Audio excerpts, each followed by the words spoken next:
Hi friends, welcome to my channel Sadhika's magic world.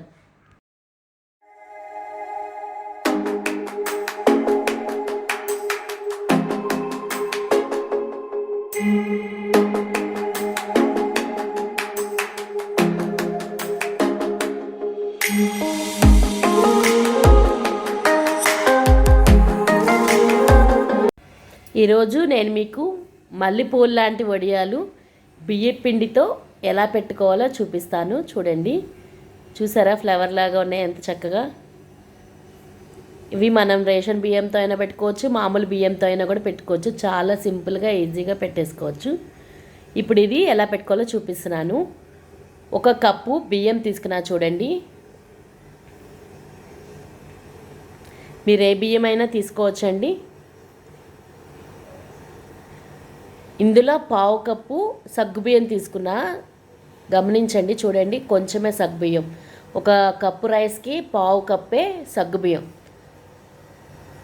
ఇప్పుడు ఇవి శుభ్రంగా కడిగేసి దీంట్లో వాటర్ పోసి నానబెట్టుకొని ఉంచుకోవాలి. ఇది నైట్ టైము మనం పడుకునే ముందు పెట్టేసుకోవాలండి. వడియాలు పెట్టేది మార్నింగ్ పెడతాం కదా, మనం పడుకునేటప్పుడు నైట్ టైం ఇలా నానబెట్టేసి పక్కన పెట్టేసుకుంటే సరిపోతుంది. ఇలా పక్కన పెట్టేసుకున్న తర్వాత మార్నింగు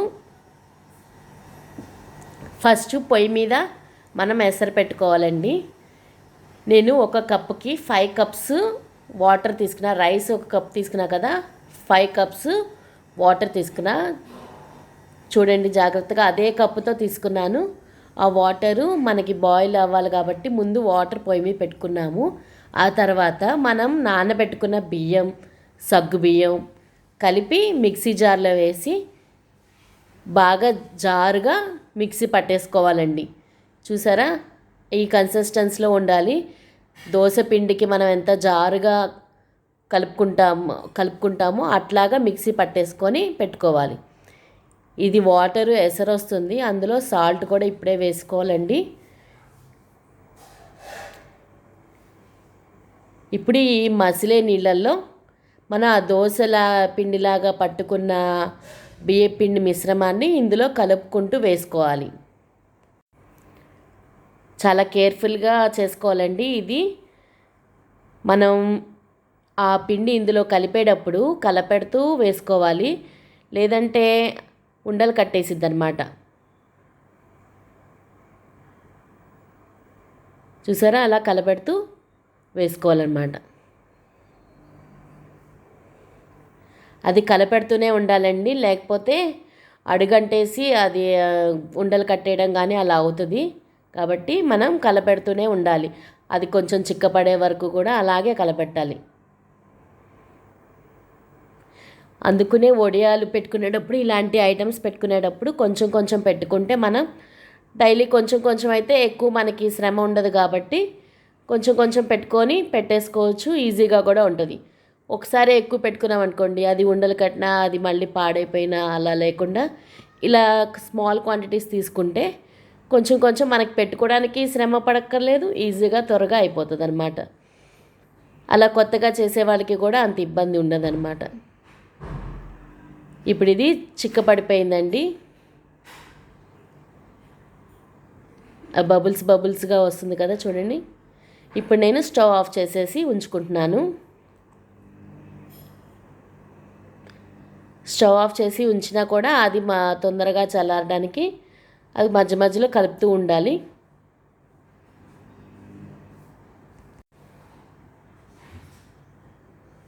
ఇప్పుడు దీంట్లోకి పచ్చిమిర్చి, కారం కూడా వేసుకోవాలి. చల్లారిన తర్వాత వేసుకోండి, గుర్తుపెట్టుకొని. వేడి మీద వేసుకోకుండా చల్లారిన తర్వాత వేసుకున్నారనుకోండి కలర్ చేంజ్ అవ్వకుండా ఉంటుంది పచ్చిమిర్చి. అల్లం, పచ్చిమిర్చి కలిపి గ్రైండ్ చేసేసుకొని వేసుకోవాలి. సాల్ట్ ఆల్రెడీ వేసుకున్నాను కాబట్టి ఓన్లీ అల్లం, పచ్చిమిర్చినే వేసుకోవాలి.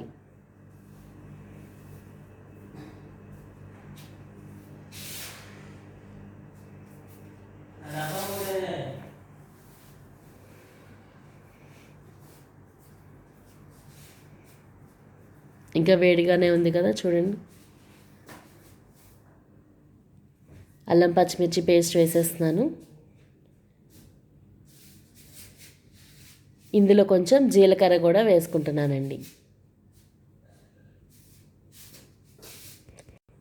ఇప్పుడు ఇది ఇందులో మొత్తం మిక్స్ అయ్యేలాగా కలిపేసుకోవాలండి.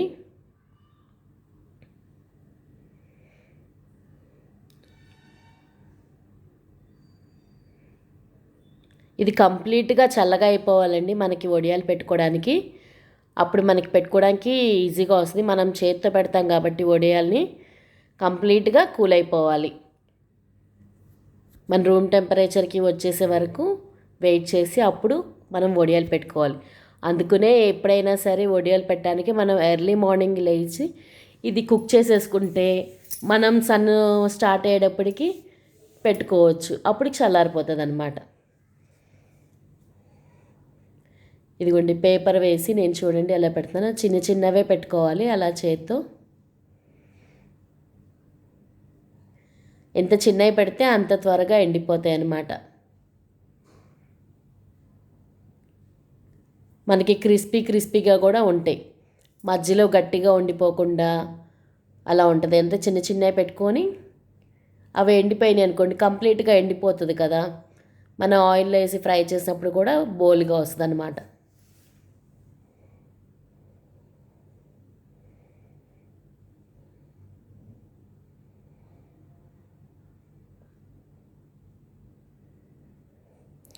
ఇట్లా మొత్తం పెట్టేసుకున్నానండి.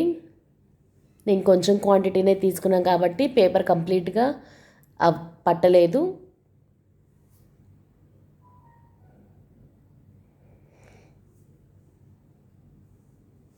ఇవి మార్నింగ్ ఎండపెట్టి ఈవినింగ్కి మ్యాక్సిమం ఎండిపోయిందండి. ఎండలు బాగా కాస్తున్నాయి. వడియాలు పెట్టుకునే వాళ్ళు ఇప్పుడే పెట్టేసుకుంటే అయిపోతుంది.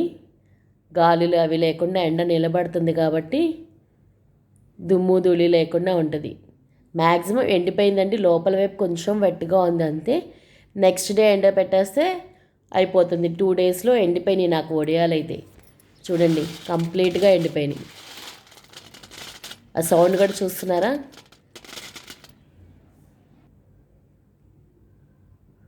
ఇప్పుడు ఇవి నేను ఆయిల్లో కూడా వేయించి చూపిస్తున్నాను చూడండి.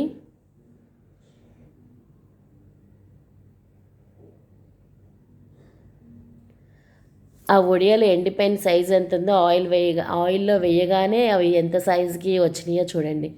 పువ్వులాగా ఎలా విచ్చుకున్నాయి చూస్తున్నారా? నిజంగా వడియాలు చాలా బాగుంటాయండి. మీరు తప్పకుండా ట్రై చేయండి. నా వీడియో చూడటం మొదటిసారి అయితే కనుక నా ఛానల్ సబ్స్క్రైబ్ చేయడం మర్చిపోకండి. మీకు ఏదైనా నచ్చని విషయం ఉన్నా కూడా నాకు కామెంట్ సెక్షన్లో ఇవ్వండి. మీకు నచ్చితే కూడా కామెంట్ సెక్షన్లో ఇవ్వండి. లైక్ చేయండి. మీ ఫ్రెండ్స్కి కూడా షేర్ చేయండి. చూసారా వడియాలు పువ్వుల్లాగా? వీటిని మల్లెపువ్వు వడియాలని కూడా అంటారు.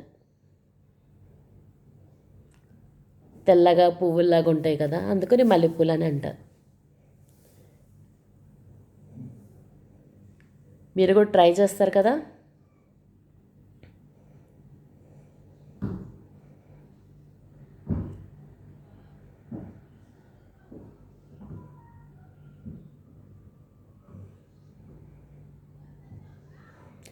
చాలా క్రిస్పీగా కూడా ఉన్నాయండి.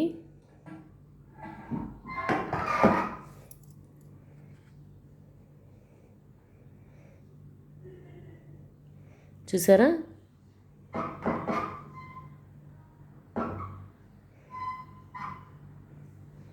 వీడియో చూసినందుకు ధన్యవాదాలు.